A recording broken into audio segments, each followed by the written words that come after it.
কোনো রক্ত নয়, সাধারণ মানব ভ্রূণ থেকে শুরু করে শিশু, বৃদ্ধ, বনিতা, নারী পুরুষের শরীর ধরানো রক্ত রং।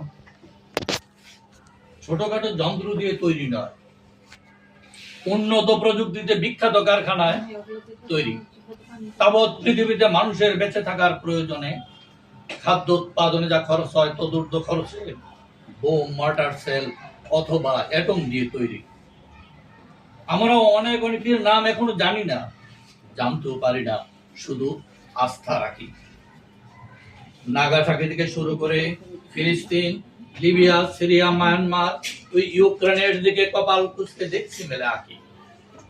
ওই যে কত তাজা তাজা রক্ত রং, মায়ের কোল থেকে দুধের শিশু টেনে নিয়ে চমক দিয়ে যুবতীর সুডল বক্ষ কেটে উষ্ণ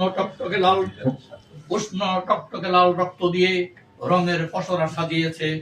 বর্ণ শুধু একটাই, লাল টকটকে রং।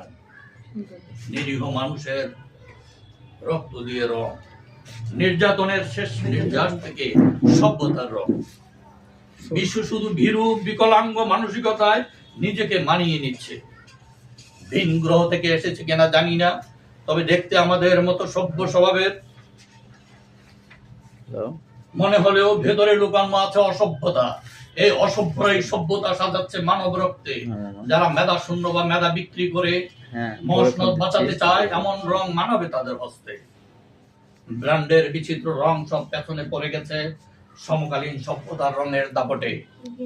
শক্তির সীমাহীন দম্বে, নৈতিকতার অবক্ষয়ে শুধু মানবতাকে জবাই করে চলছে জাতি ধ্বংসে। রক্তে ভাসছে সারা বিশ্ব, হাসছে পিশাচের দল।